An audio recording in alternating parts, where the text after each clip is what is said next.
Das Wort von Gott hat schöpferische Kraft.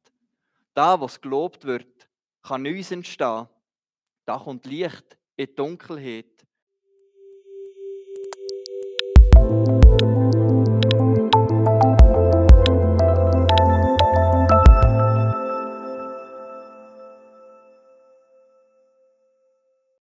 Ja, ich bin gestern noch heute daheim ein Fotoalbum reichen und habe jetzt gesehen, wir haben ja heute nur 2 kurze Bibelverse oder 2 Bibelverse, dann gibt das da gar nicht so eine Sache. Wir könnten ja, jedes geht heim noch ein Fotoalbum von sich reichen und dann schauen wir zusammen Fotos angucken.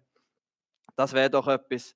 Ja, häufig peinliche Fotos, Blut in der Badwanne, ich weiß nicht wieso, das ist einfach so von Kinderfotos irgendwie so ein Ding. Genau, vielleicht werde ich auch mal so.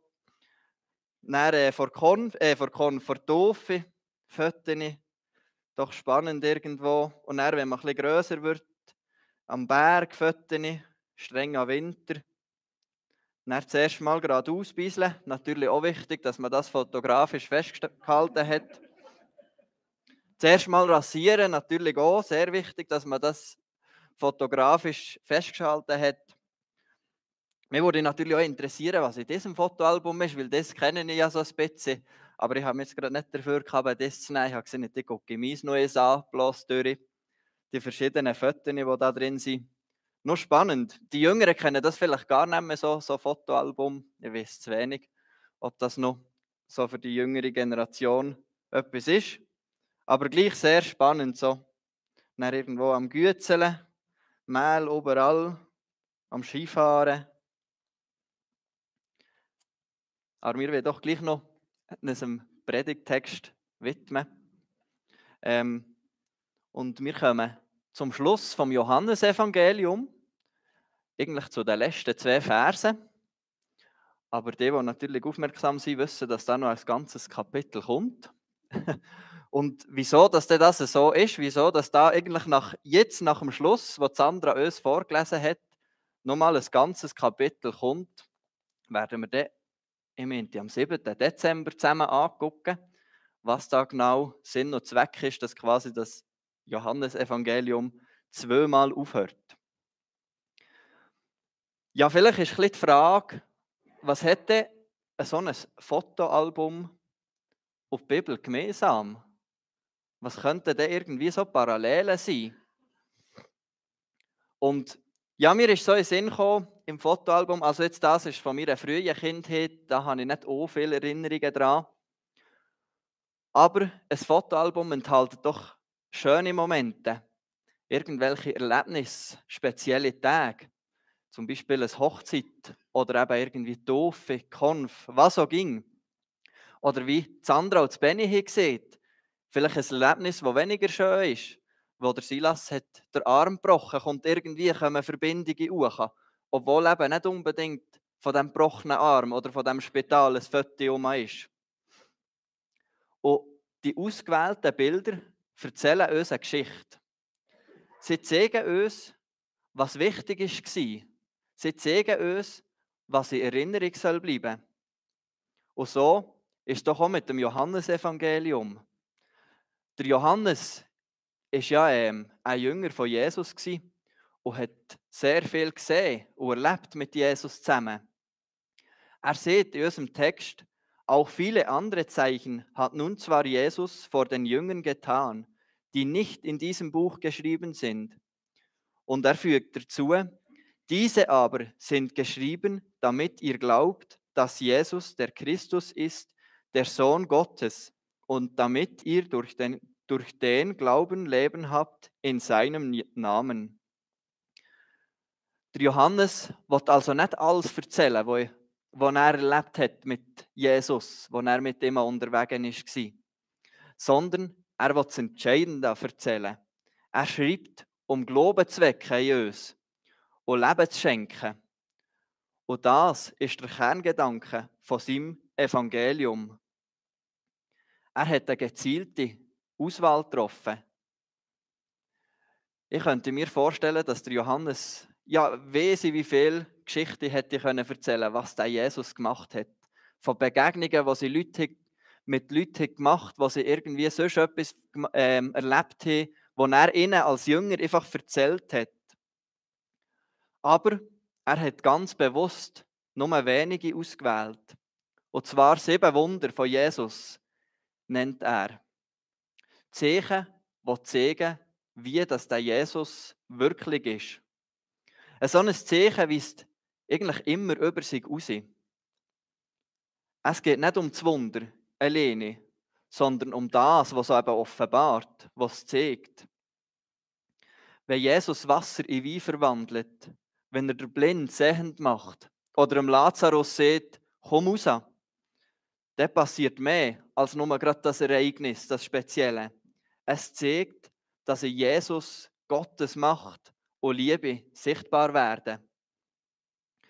Der Johannes schreibt also nicht ein lückenloses Leben von Jesus. Er schreibt nicht irgendwie eine Biografie, wie wir sie doch heute manchmal lesen, so dicke Bücher von Leuten, wo alles drinsteht.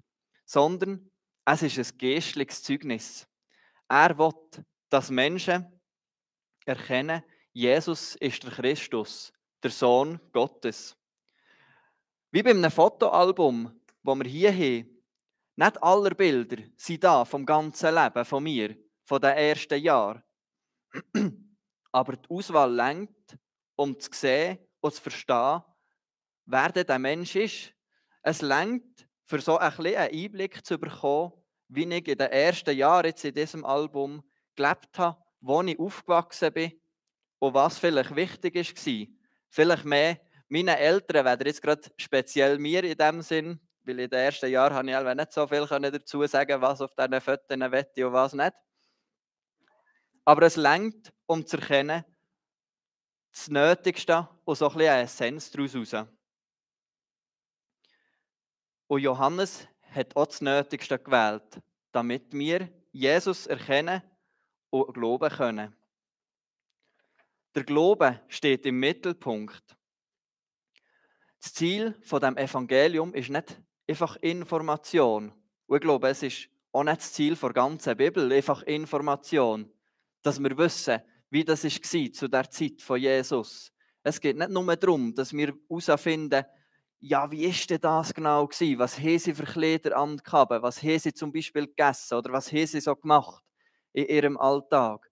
Es geht um mehr, nämlich um Transformation. Der Johannes will nicht ein Leser, der einfach Bescheid weiss, der Auskunft geben kann, der kann sagen, ja, das ist zu der Zeit ist das eben genau so und so gewesen. Sondern er will die Menschen, die glauben. Damit ihr glaubt, schreibt er. Und Glauben heisst, das lesen wir im Hebräer 11,1. Es ist aber der Glaube eine feste Zuversicht auf das, was man hofft, und ein Nichtzweifeln an dem, was man nicht sieht. Ich habe das so ein bisschen probiert, in einem Wort zusammenzufassen, und da ist mir so das Wort Vertrauen in den Sinn gekommen. Sich an Christus hängen und nicht nur verstehen mit dem Kopf, sondern sich wirklich an ihn binden. Mir ist ein Beispiel in den Sinn gekommen, das ich gelesen habe oder das mich zur letzten gerade ein bisschen beschäftigt hat, von der Schule aus. Wir haben da so die Evangelisation, wo wir auf die Straße gehen, haben wir so verschiedene Beispiele. Und da war ein Beispiel mit einem Schlauchboot. Stellt euch vor, oder stell dir vor, du fährst mit einem Schlauchboot auf das Meer raus. Du bist gemütlich so am Strand und dann steigst du in dein Schlauchboot und treibst raus. Dann hast du eine gute Zeit, die Sonne, du wirst braun dabei. Und du treibst irgendwie mehr ab. Du merkst nicht unbedingt, wie du abtreibst, wie weiter weg vom Strand du kommst. Und irgendwann, so nach ein paar Stunden, merkst du, das Schlauchboot hat ein Loch. Du fährst einfach zurück paddeln an den Strand, aber du merkst, es geht viel und viel zu weit, das lenkt Elbe nie. Das geht doch nicht. Und er kommt aber zum Glück ein Schiff vorbei. Der Captain von dem Schiff, der sieht deine Not, der sieht, dass du da irgendwie am Paddeln bist und viel zu weit außen auf dem Meer bist und wirft dir einen Rettungsring zu. Jetzt ist die Frage, ja, was machen wir? Bleiben wir in unserem Boot, das so langsam Luft verliert? Ich weiß nicht, seid ihr vielleicht auch schon mal so in einem Schlauchboot gewesen, das Luft verliert? Das ist noch mühsam, das ging so weiter. Achi und lädt sich so halbwegs zusammen und irgendwie kommst du gar nicht mehr vorwärts mit dem Ding. Bleibst du in diesem Boot, das dir so halbwegs Sicherheit gibt, wo du irgendwie Vertrauen hast rein, oder lässt du das Boot los und greifst den Rettungsring? Greifst du den Rettungsring, wo dir der Captain zugeworfen hat? Der Captain in diesem Beispiel ist Gott und der Rettungsring ist Jesus. Greifst du dich nach Jesus? Setzt du dein Vertrauen auf Jesus? Oder tust du deine Hoffnung, dein Vertrauen auf das setzen, was so halbwegs irgendwie so halbwegs sicher ist oder eben gleich nicht, wo du weißt, ja nee, mit dem Schlauchboot kommen wir irgendwie nicht an Land. Wir müssen unser Vertrauen ganz von uns weg, von unserem Schlauchboot, nur auf Jesus richten. Es reicht nicht, dass wir nur von Jesus hören. Wir müssen immer begegnen. Und die Worte von der Schrift sind das Tor dafür. Sie führen uns in die Gemeinschaft mit dem lebendigen Herr. Glauben ist nicht ein Gefühl und es ist auch keine Leistung, sondern eine Beziehung. Und diese Beziehung wächst, wenn wir hören, lesen, beten und uns von diesem Wort ansprechen. Der Johannes schreibt weiter, damit ihr durch den Glauben Leben habt in seinem Namen. Und das Leben, das fängt nicht erst im Himmel an. Es ist das Leben, das Gott uns schenkt. Wenn ein Mensch sich ihm öffnet. Ein Leben mit Sinn, ein Leben mit Hoffnung, mit innerem Frieden. Wir lesen im ganzen Johannesevangelium lesen wir öfters von dem Glauben. Zum Beispiel Johannes 11, Vers 25. Jesus spricht zu ihr, ich bin die Auferstehung und das Leben. Wer an mich glaubt, der wird leben, ob er gleich stürbe.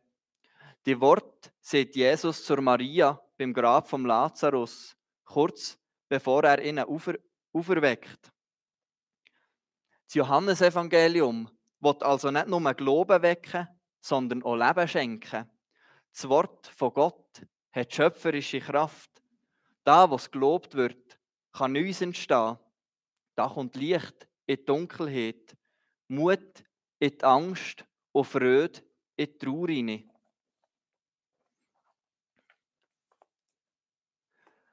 Für so ein bisschen zurück zum Fotoalbum zu kommen. Vielleicht hilft uns ja das Fotoalbum, um zu verstehen, wie der Johannes geschrieben hat oder wie wir eben heute auch die Bibel lesen können. Wie wir schon gesehen haben, ein Fotoalbum enthält nicht alle Momente vom Leben. Es zeigt ausgewählte Augenblicke, wo irgendwo hier meine Eltern getroffen haben und später, wenn ich selber treffe. Das ist ein wichtiger Moment in meinem Leben, da möchte ich ein Foto davon. Und wenn wir es angucken, können wir uns erinnern, da war Freude, da war Nähe, da war Liebe. Und vielleicht war aber da auch Schwieriges. Die Bilder lassen das Vergangene um lebendig werden. Zumal sieht man doch ein Bild und denkt, ah ja, genau so und so war es. Und dann kommt immer eine ganze Geschichte dazu in den Sinn. Und so ist es so mit der Bibel oder mit dem Johannesevangelium. Sie zeigt uns nicht alles. Oder das Evangelium zeigt uns nicht alles, was Jesus gemacht hat. Wir haben ja noch 3 andere Evangelien, die noch weitere Wunder erzählen von Jesus. Aber sie enthalten entscheidende Bilder vom Leben von Jesus, von seinen Worten, seiner Zeichen, sein Leiden und seine Auferstehung.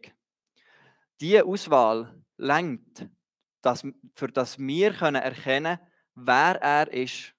Und zwar der Sohn Gottes, der Retter, der uns neues Leben schenkt. Wenn du also das nächste Mal in der Bibel lesest, dann guck es mal an wie so ein Fotoalbum, wie so ein geistliches Fotoalbum. Du mal bei einem Abschnitt, bei einem einzelnen Bild, eine Pause machen und frag dich, was zeigt mir das Wort über Jesus? Oder was will Gott mir durch diese Szene jetzt genau sagen? Oder vielleicht, wo finde ich mich selber in der ganzen Geschichte um mich? Und so wird eben aus der Bibel nicht einfach nur ein Buch mit alten Berichten, wo wir lesen, wie es früher war und ist gegangen, sondern es wird ein Ort vor Begegnung. Du und ich begegnen da einem Lebendigen, der dich kennt, liebt und begleitet. Ein Fotoalbum will die Nähe schaffen. Es will die Nähe zu der Person schaffen. Es will zeigen, wie die Person war. Und genau das will auch die Bibel machen.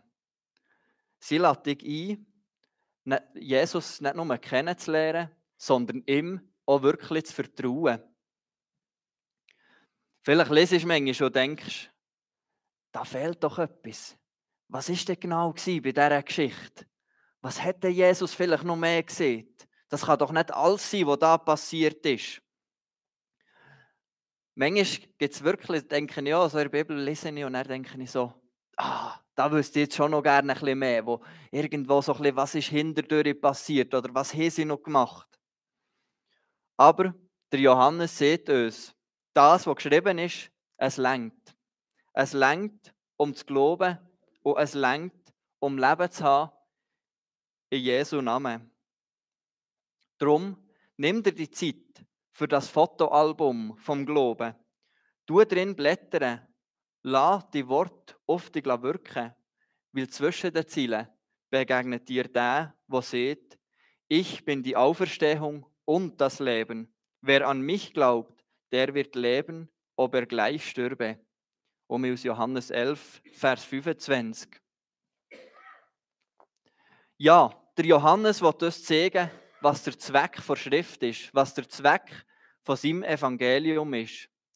Es ist geschrieben, dass wir glauben und leben können.